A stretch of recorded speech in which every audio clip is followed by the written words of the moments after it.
The previous basket is under review.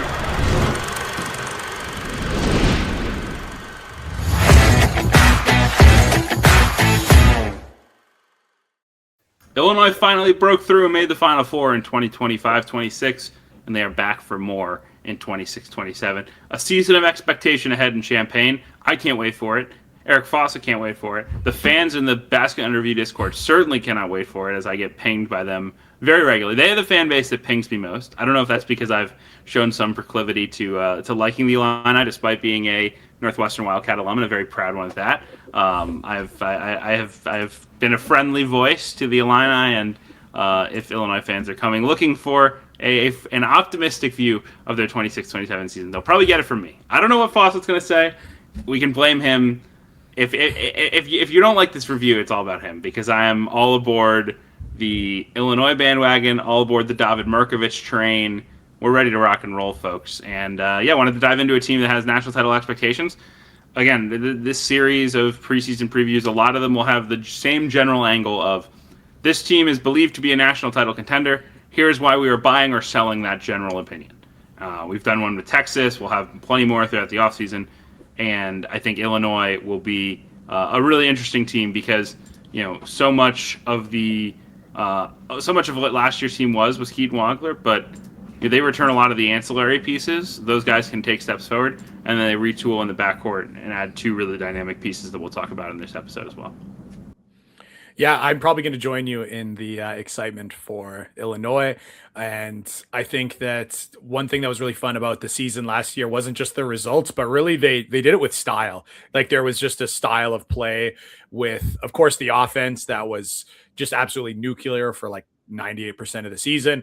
That was super fun to watch. Even the personalities on the team were super fun to watch. It was something that they were one of the few teams where it felt like some of the players' press conferences were as must watch as the play on the floor. And that's just not the case for a lot of situations. So I think to see the pieces that they were able to return, some of the pieces they brought in, the style of play that they had last year, the personalities that are still there, I feel like it kind of checks a lot of boxes for what people love about college basketball, and not just what people love about college basketball, but of course, just the pure on the court coaching, everything that could make a Final Four or beyond. So yeah, I'm really excited for this team. I will be locked in on any game of substance they're playing in the fall, and I can't wait for it.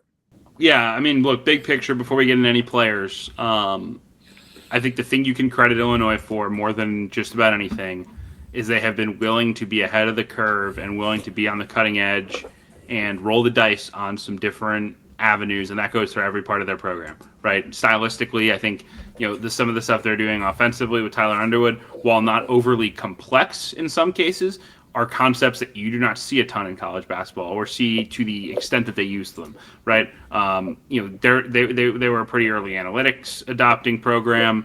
They leaned heavy into Europe before a lot of people leaned heavy into Europe.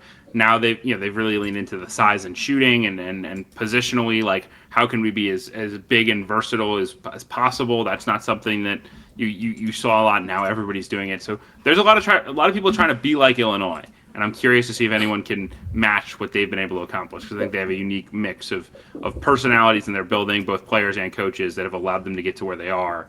And there is no better personality in college basketball than David Mirkovic, who managed to be like the star of their tournament run just from like a vibes standpoint, right? Like standing on top of the lockers and like shooting water guns, and the interviews and the stories and whatnot. I mean, he is the opposite of media trained, or he may be trained. He just refuses. But the guy was like an all-time vibes guy, in addition to being a really, really good basketball player.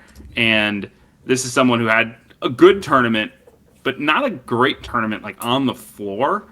And that maybe covers for the fact that he had some monster showings down the stretch of the last season. Was really, really good, and was doing it as the Robin to the Wagler Batman. And when I've spent time around the Illinois program this summer, I've not been to practice yet, but I've talked to a lot of people that are in the building pretty regularly. They cannot shut up about how good Davin Murkovich is and how good Davin Murkovich is going to be. And seeing him put all together the playmaking, the ability to kind of bully people down low, the creativity off the dribble. Again, we will talk about point Merc, David Murkovich being the engine of this offense. He will do that at points, but even when he's not, his versatility and his feel and his intellect, they're very rare traits, and they make him one of the most unique players in college basketball. Yeah, it's some of the stuff I love about a lot of these European players. And the thing is, these guys that have size and feel and passing ability and a little bit of shooting ability, they're not always the pieces that totally work within the college game. And that's where I think what Illinois has done from a coaching standpoint is so impressive, utilizing this guy who, the feel is awesome. I don't think it's like otherworldly feel. The skill is great. I don't think it's otherworldly skill, but I feel like the way that Illinois was able to put him into scenarios where he could be the ball handler and you could give defenses problems they aren't used to solving. You saw a lot of situations where he was the ball handler and it was Keaton Wagler setting the screen. Well, teams are not really used to guarding a 4-1 or 5, whatever position you want to call Mirkovic. They're not used to having a 1 go and set the screen. Well, what's a 1 going to do defensively? Is he going to hedge? How many point guards that are used to hedging or sitting back in a drop? And you saw just the binds that put opponents in. And it's one of those things that, the individual skill and ability is fantastic, but it's also one of those things that just by having Mirkovic in those scenarios that it just puts defenses into such a disadvantage. And even though they don't have a Wagler who's going to be there as that kind of screener that can cause defense problems, like put anyone in there, put any 1 or 2 into that scenario, and you're going to invert your offense in a way that defenses aren't used to. And then there still is that element of like pure bully ball where he can score on his own, but it's the passing out of there that really makes me think that he could be utilized in that kind of setting around some of the other skills. Maybe it's not their first option, but like, hey, some kind of screen and roll game, he gets down on the block, they throw him the ball and there's 14 seconds on the shot clock and he can go and make sure they get a great look. And I also think too, just his ability to kind of be the engine in transition, how important pace was last year to Illinois and how important pace is going to be this year for them. He has that ability to get the rebound himself and either go and push it a couple of dribbles and make the right play, or just absolutely wire the ball immediately. And that's something I love too. Like you can see when he catches, his eyes are up, his head's up, and he's just ready to throw it immediately and just makes him a really, really good transition piece, which is so important there. And that's something that I just like love every time. Like the ball touches his hands, his head's up. Doesn't matter if it's a steal, made basket, whatever the case may be. He's looking, and that I feel like that's one of the things that you can very tangibly talk about a player's decision making. It's kind of ethereal at times to be like, oh, it's like this guy's processing speed, this quickness or lack of quickness making decision. Like you saw a couple of those scenarios, like the ball hit his hand and was out in 0.5 seconds, and he threw it 75 feet down the court. Like those are just like very tangible ways to be like, he caught the ball, he scanned in an instant, and he made the right choice. And those are some of the things that make me think like, yeah, he was awesome last year, but he's got another step to go. And I think that Illinois is just like the absolute perfect staff and system to put him in the right scenarios. Right. Well, and look, Illinois is all about like hunting and creating those mismatch opportunities. And to do that, it relies on your personnel being incredibly unselfish and making the right play when people put 2 and 3 on the ball, and making the right play when people sit back and make them beat you 1-on-1, right? And that was what was Keaton Wagler's magic, was like he made the right choice every time. And I think Merck is equipped to do that in a lot of respects. And I'm excited to see what that looks like this year. Again, is that him handling the ball all the time? Is that him dribbling into post-ups, Damask style? I think you'll see some more of that this year. Some of the like old school booty ball Illinois basketball. I think all that's on the table. But what I'm really interested by is the last point you made, which is transition, because every coach claims this time of year, yeah, we'd like to play faster than we did last year. I think Illinois believes that.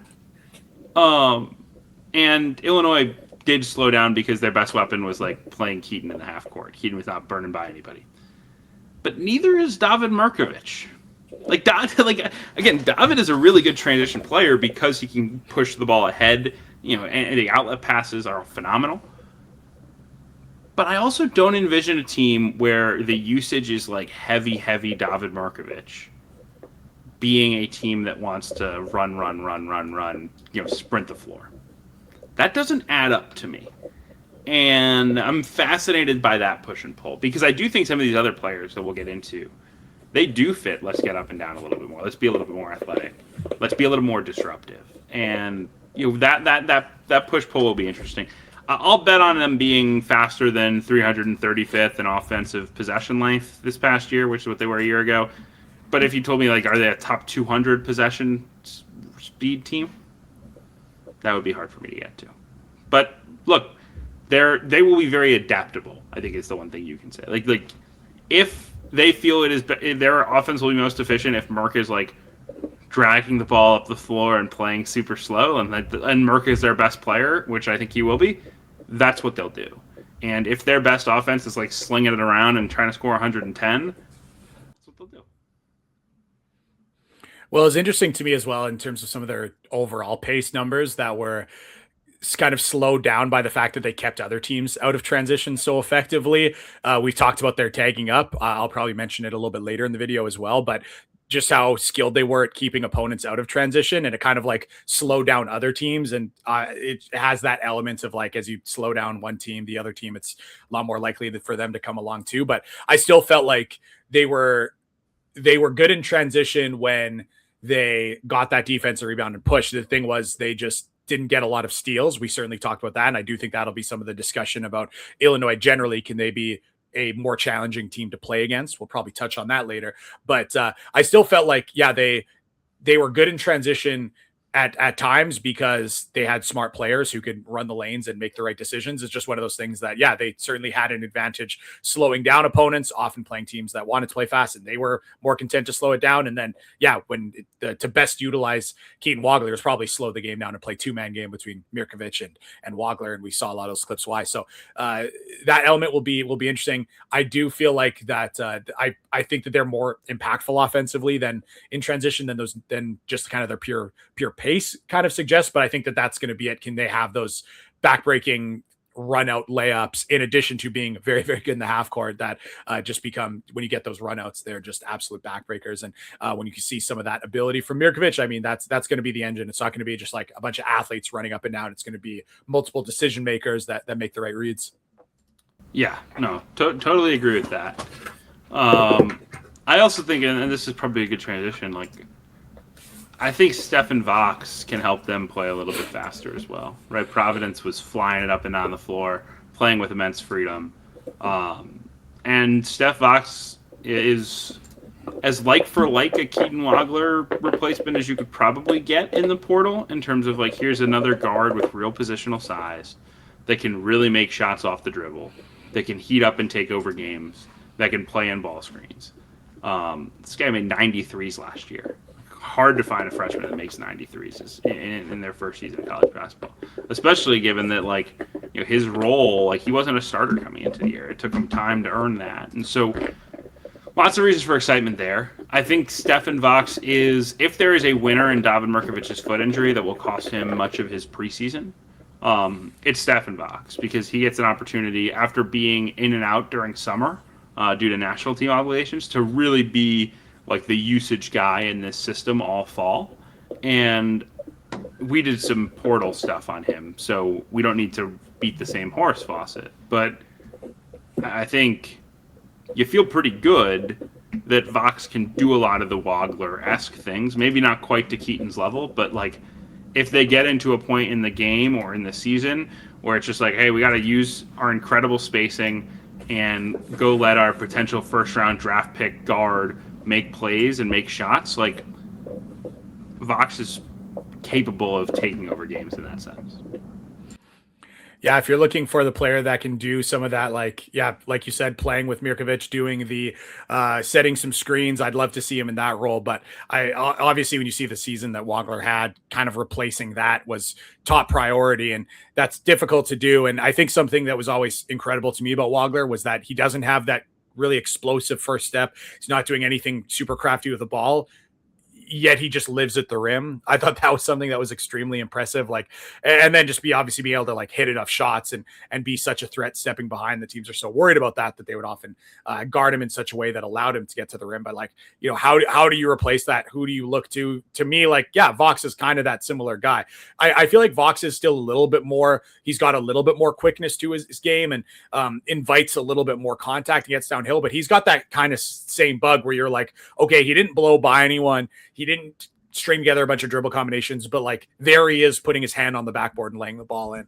And I think that some of that is just like the results. If you were looking at like the shot profile, the shot quality, if you will, of what Vaaks was getting out of pick and roll, it looks a lot like what Keaton Wagler did. Slightly different scenario, but the results are there. Tough shot making off step backs, not quite at Wagler's level, but getting downhill finishing. I think he could almost do that at the kind of Wagler level again, just with a little bit more pace, a little bit more physicality. Maybe it's not going to look as smooth, but I think it could be effective. So I've always really enjoyed his game there. And then what I absolutely love is his defense. Now, I am not saying he is a great defender, but he is great at coming up with turnovers. He's great at coming up with steals. And again, that is where I feel like that is something that Illinois could use a lot more of. And there is some of that just like general craft that comes through with his passing game too, where like I don't feel like he's the conventional elite passer, like he's coming off a live dribble and throwing something on a frozen rope, but he is the like creative, like create space, create an angle, and then make sure it gets there.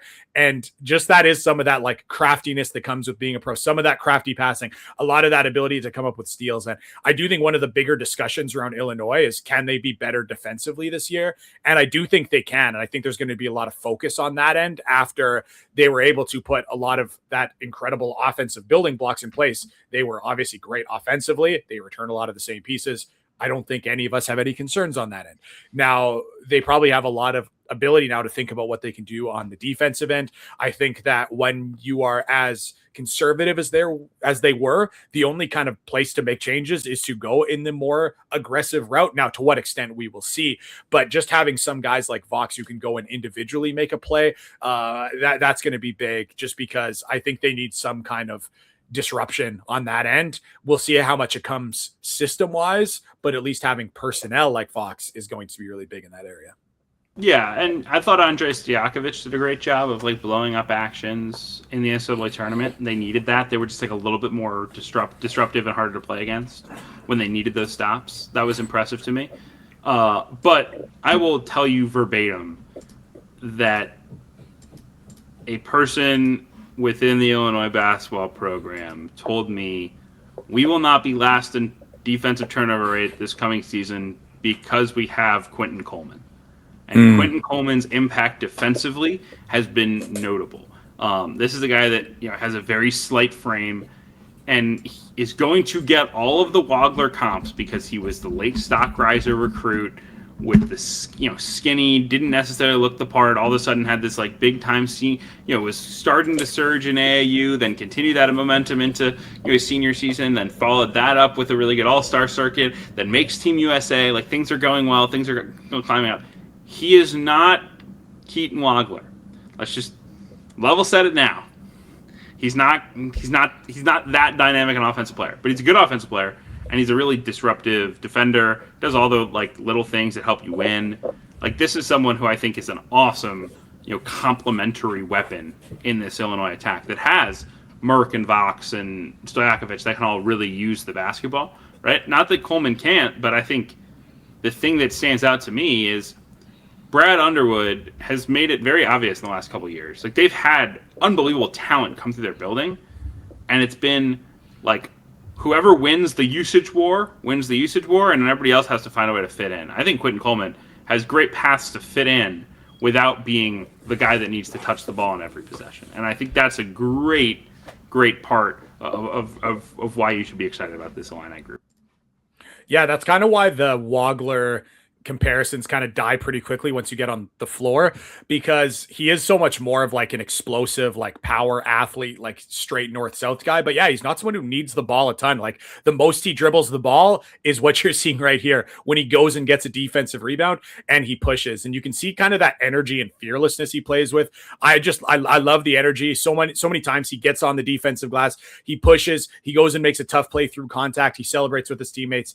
I really enjoy it. And you can definitely see the athleticism that makes him the Illinois level player. But to me, it's also just like the nose for the ball. Now, we talked about like we've talked in the past about the Illinois tagging up system where the shot goes up on offense and they go and run to the back of their check, and then they go and they set their defense immediately. Sometimes they get the board, sometimes they just set their defense immediately. Like this guy is going to be absolutely perfect in that setting. He's got the nose for the ball, and he's got this just like coming out of nowhere to get offensive rebounds all the time, coming out of nowhere to get defensive rebounds all the time. Like, he's going to be absolutely perfect for the system that they use in offensive rebounding and transition defense. And that's a pretty good way to get on the floor as a complementary player, as a freshman. And that's an area I think he's going to have a huge impact. And then again, kind of taking it away from Wagler, like, this is not an ISO guy. This is not an individual scorer. This is someone who plays great off the catch, like makes great decisions on when to catch and shoot, great decisions on when to drive. And when he drives, he's not dancing with the ball. It's use great first step, use those long strides, get by someone, go off two, finish with two hands, be strong. So he just looks, again, like that perfect off-ball player. Like, you could say role player, maybe that sounds a little bit like you're underselling this, like, but yeah, like, just a great off-ball player. I think he's going to work great defensively. I think he's going to be great in their transition defense, offensive rebounding system. I think he can be someone who doesn't need to have any primary usage on the offensive end. A good mix of talent, size, athleticism, and fit, I think. And that's going to be someone where I don't think he's going to put up like massive numbers where people are going to be like, wow, this is like one of the best freshmen or most underrated. But I think you're just going to look at the end of a game and be like, oh yeah, maybe he had like 7 points, but he did it on 3 of 3 shooting and was on the floor for 24 minutes and had 0 turnovers. Like, just a guy that's going to impact winning right away. Totally agree. Like, in my mind, he is Alex Caruso-esque in his like potential NBA future, right? Someone who is an amazing connective piece that impacts winning in a lot of ways, that can make shots, that can guard. He'll need to continue to add weight for that, but I've grown to really like Quinton Coleman, and I think Quinton Coleman understands who he is and isn't expecting to shoot every ball. And yeah, I think he'll be really good. I think he'll be a starter on this team. It won't surprise me if he's a one and done. It won't surprise me if he maybe sticks around a little longer, but his rise has been remarkable. And you want to bet on guys like that. You want to bet on guys that have gotten noticeably better in the last 12 to 18 months. He certainly has. And he's also on the younger side, right? This is a guy who will play his whole season at 18 years old, turned 18 in late July. So this is not someone that has been, just feasting on like later development. This is someone that has some real room to continue to grow. So I'm excited about him, and I think him and the other freshman that has really popped in their practices this summer, from what I was told, is Lincoln Williams, who was like a total kind of out of nowhere pickup at the end of the cycle. A guy who had some high major looks in the previous summer, didn't commit anywhere, kind of fell through the cracks, had some academic stuff he was working through. He comes like totally like as like a raffle ticket essentially, and so far it's been great. Like, he's been really impactful. He's a freak athlete. He can really fly around. Gives them like a wing athlete and disruptor they didn't have a year ago, and that's probably gonna have to be his identity. But that's like a sleeper to make an impact on their team. And I know that Xavier Zen's had a lot of hype when he committed. Lucas Murillo, same thing. I like those guys. I won't be surprised if Lincoln ends up in the mix as well. And so I think they just have a little bit more depth of personnel that helps you as role players because they have a little bit more athleticism. The one thing they're missing is like the bench shooting that they've had. Like the Humrick House of the world. They still have Jake Davis. Jake Davis could be a lot of that, but maybe that's where like an Ethan Brown, the other freshman, can emerge. Would just be like some spot shooting. If you told me that's like where's the hole, it's like, again, does the defense take this grand next step, and then like how good is the shooting, depending on how Coleman shoots the basketball. But no, I like this group a lot. I think their floor is super high because of the retention, because of Murk, because of the spacing that they'll have offensively. I think all those things make me feel very confident in them being, an excellent basketball team. And as long as Murk is healthy, and the guy I think he has been all summer, watch out. Like, this team is title good. Your thoughts? Yeah, I think for me, you look at the offense, and I don't think they're really going to miss a step. Now, that might seem disrespectful to Wagler because they lost an important piece, but I just feel like they're going to be able to make that up. And there was certainly some incredible efforts at the end of shot clocks to bail out some possessions, and that certainly helped. But I still just feel like they are kind of a lock to be top 4 in offense. Maybe that's a little bit too, like, I'm not leaving a lot of wiggle room, but I still feel like they're going to be really, really good offensively. And when I think about the defense, to my eye, it wasn't like this. It's almost like an eye test versus analytics thing. Like, their defense didn't seem great to me. But then you like go back to look at the numbers, and they're not terrible. They're still like top 25 defense in Ken Pom. Like, it was far from a disaster. It was still pretty good. So when I think about the way that they're probably going to be able to really build on a lot of the stuff they're doing because of the amounts of continuity, the fact that they are not going to have to reinvent the wheel on the offensive end, there's probably a lot of effort going into changing things on the defensive side, and bringing in someone like a Coleman could certainly help there. So it's just one of those things. I'm like, okay, well, I think that they are a lock to be a top 5 offense and could very well be 1. And I think they're going to be better on the defensive end. And when I didn't think they were great, they were still 20th. So got to feel like they are probably going to be top 15, maybe could get up to top 12. And it's like, well, if they're the second or third offense, if they're the 11th or 12th defense, well, like, I think they can win a championship. So I also feel like you said, the floor seems very, very high. I'm really in on this team, and I think they're going to be a fun watch while doing so. Yeah, no, totally agree. Excited about them. They have a ton of non-conference games too, big ones. Texas Tech week 2, Duke week 3. I think UConn like the 4th or 5th week of the season. There's a Carolina game in Nashville. There's a Tennessee game, I believe, coming in as well. It's going to be a fun year to watch Illinois basketball. And we've covered them a lot on Scout Team. I imagine we'll continue to do so. Please continue to support the show. Subscribe on YouTube. Leave us a nice review. Leave us a nice comment. Check out the entire Basket Under Review network. The Discord is phenomenal. The website with all the written content, and then obviously all the podcasts and shows are first class. So we appreciate being part of the network. We hope that you all will join us as well throughout the season.